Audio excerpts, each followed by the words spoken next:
Hey guys, welcome back once again into the record room, and as per usual I want to say a big thank you to all of our new subscribers, the people that are watching the videos, leaving comments, liking. It's so awesome to see this channel grow and to interact with so many of you guys out there.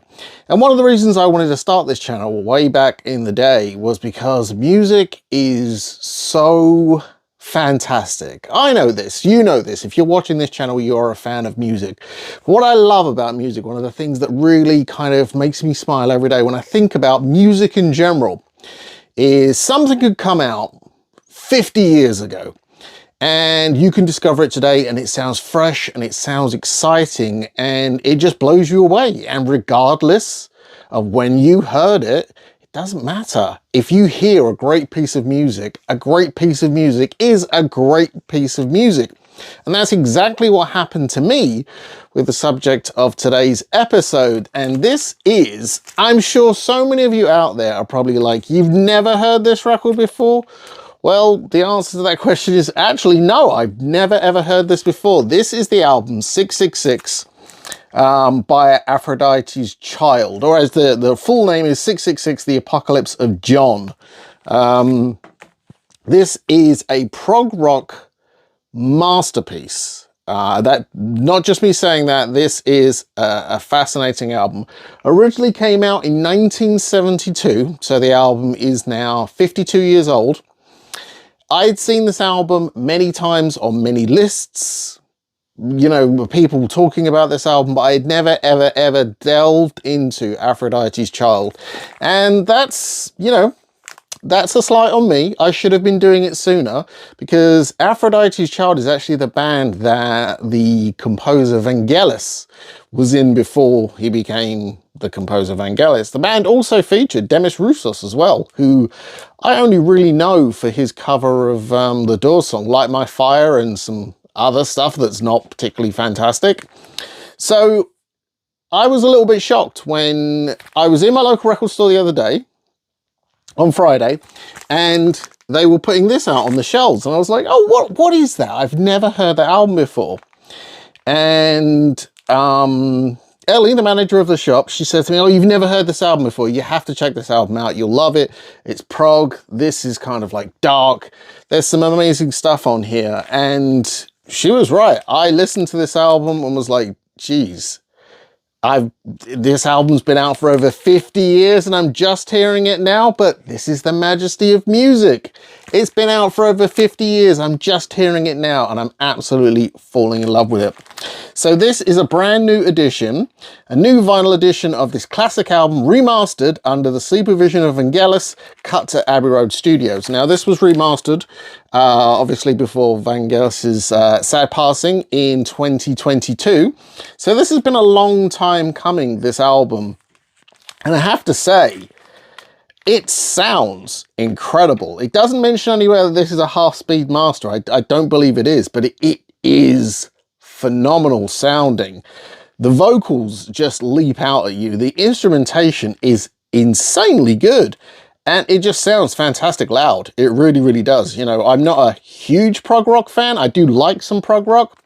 But I found myself listening to this like 2 or 3 times, kind of back to back, because it was just, I didn't want to take it off the turntable. It was just so good. And so this is the latest version of this. There is, I believe, a black vinyl version and a red vinyl version. And I believe there is also a CD box set as well. But me not being a CD guy, not really of any interest to me. But this replicates the original sleeve. I've got lots of light showing on this, so it might not look as red as it does in person, but I'm gonna take off the shrink wrap. I purposely left the shrink wrap on so we could do this together, because I know the inside is somewhat majestic. And there you go. That is bonkers. I love that. That is so cool. That is so cool. Tons of tracks on this. Tons and tons of tracks on this. Tons of guests on this. The track, what is it? What was the name of the track? The one with Irene Pappas. It's like that. I think that there's like the infinity symbol. I believe it caused some controversy back in the day for her somewhat erotic vocal performance. but the whole album is incredible. The Four Horsemen is a brilliant song, and if you haven't already guessed, this is a loose musical retelling of the Book of Revelation. That's kind of a big giveaway right there. So All the Seats Were Occupied is such a fantastic song. It's so long as well, it takes up most of one side. It is brilliant. There is like nothing on this that I'm like, oh, I'd skip that one if I were listening to a CD. No, you have the lyrics on the back cover, which I believe do replicate the original Vertigo. Now, since I am a collector, I've looked at original copies of this album see how much it would cost to pick one up, and needless to say, it will be a while before TG adds one to his collection, because these records are insanely expensive. The album did not perform very well when it first came out, and so because of that, it didn't sell a lot. There weren't a lot of copies out there, and so it's very hard to find now. But this does replicate the original Vertigo swell. And what looks cooler on a turntable than an OG Vertigo swell? Not very much, my friends. But like I say, this is two nice slabs of black vinyl. I'll show you the other one as well. And you can pick this up now. If, like me, you've never heard this album, do yourself a favor. Spotify, Apple Music, Amazon, wherever you listen to your music online, grab yourself a listen to this. I was completely blown away. And again, just amazing that an album 52 years old could come out in 2024. I hear it for the first time, and I actually didn't hear like bits of it, sat down, listened to the whole thing in its entirety, and was just, wow.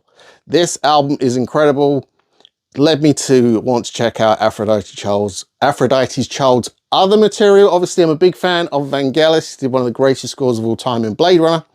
So hearing this stuff is just, there's so many things I'm hearing when I'm hearing this album, like, oh, so-and-so took that from that and that from that. And it's just, wow, this album is a true gift. And this new 2024 remaster sounds absolutely fantastic. So if you are like me and you've never heard this album before, but would like to hear it in fantastic quality, I can give 2 thumbs up to the brand new 2024 remaster, which is available now. So thank you for joining me on this episode of The Record Room. As usual, you can follow us online at Record Room Show. But until next time, stay gold and spin those blackest circles.